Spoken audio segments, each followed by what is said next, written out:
If I asked you to make a list of what's essential for your well-being, you wouldn't have any trouble coming up with a list. And if I asked you to do that for someone else, say your partner or your mum or one of your children or your friend, the list would probably be even longer. The difficulty with well-being isn't that we don't know what is good for us. It's lots of other things.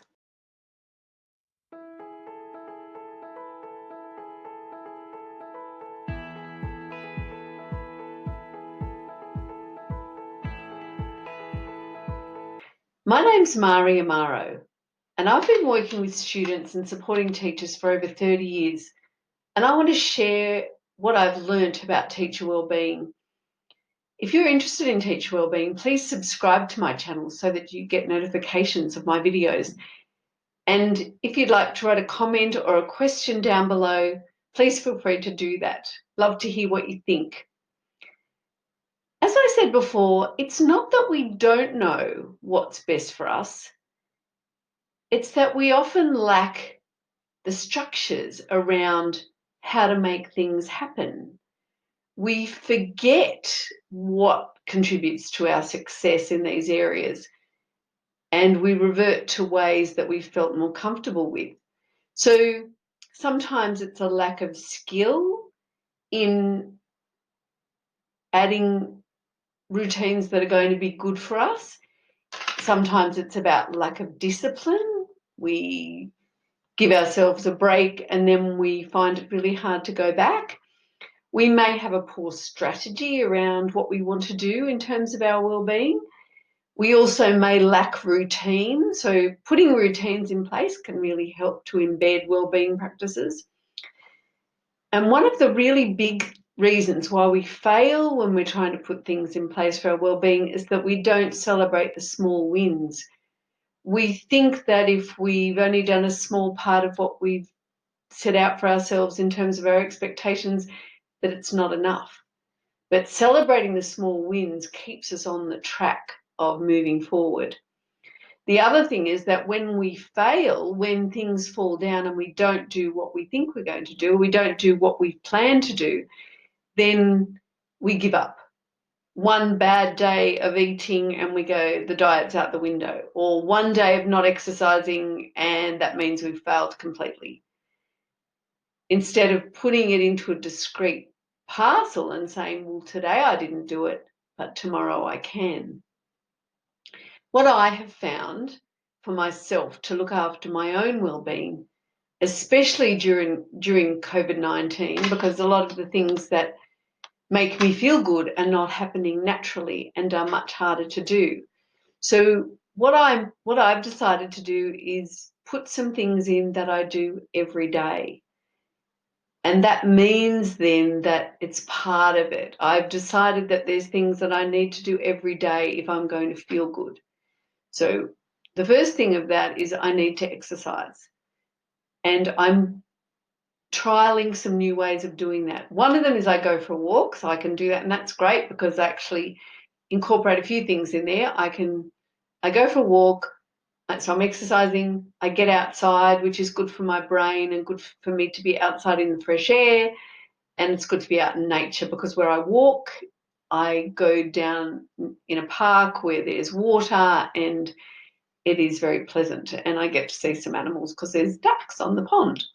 So I really enjoy that, and that's really vital for me to be able to get through the day. The next thing is that I drink water. So I set myself up to be able to do that. And the way I do that is I buy lemons and I put lemon juice in my water. The other thing is I make the water warm because the weather's getting cooler here now. So I put some hot water in my water and it's really pleasant to drink with the, it just makes it a little bit different to just having plain water, and it's easy for me to have. And I make sure that I've got a glass of water next to me all the time, as I have right now. Then I've made it a priority to eat vegetables every day. So I set up that that's what I do. My first meal of the day, most of the time, has lots of cut up vegetables. I make it as appealing as I can by having a dressing of oil and lemon juice and some pepper and a bit of chili, using some spices, and that makes it appealing for me to eat, and I really enjoy it. But doing it at the start of the day rather than at the end of the day helps me, because if I get to the end of the day, I won't do it. I know that about myself. I have down here meditation that I would like to do, because I haven't been doing it, but that's something that I feel is really important in my day. I do have a quiet time in my day when I rest and relax and don't do anything, so that's kind of like meditation. But I'd like to have a really good meditation practice in my day, because I know that I cope better when I have that. Another thing that I do or put into my day is every day I call someone in my family or a good friend and talk. So have a chat, connecting with someone outside of where I'm living. And that makes me feel better. I enjoy that, and it keeps me connected to other people. Every day I make a time to listen to some music, because music makes me feel better. Music has the ability to change your state.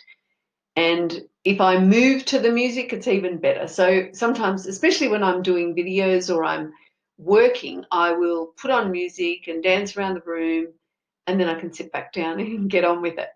And it's probably a really good thing that no one can see the video. I have also decided in this time that I have a break from the news, because even though I really like to keep up with what's going on, and I feel like I need to, that's part of something I do need, I also make sure that I have some time in the day where I don't listen to news or current affairs. And so I'm giving my brain a break and my emotional state a break from that as well. So I wonder what would be on your list in terms of how you manage your day and look after your well-being. Because as I said, it's not that you don't know, but it's all the things about putting things into be routine. So I've told you the kinds of things I do in the day. The things that help me do that is that I make it a routine. So making things attached to other things can help. I find that doing a lot of the things that I want done early in the day helps me as well, like putting them in a time, because if I leave everything to the end of the day, it's much harder to do. And getting a really good night's sleep is part of that, so it's good to have a bit of a wind down in terms of what's happening there. But having some things to look forward to is really important as well. So if you can think of things that you enjoy doing and have them planned as well, can really make your day better. So I hope what I'm doing can help somebody else too in terms of your well-being, because teacher well-being is about people well-being, it's about your students' well-being. And I did mention in one of the other videos about you being the leader of your students. And even when you're in your normal classroom, you are the leader. You are leading your students, you're leading the parents that are in your class. And this is an area where you can do that again. So thank you for watching my video. All the best, and take care of yourselves, and happy teaching.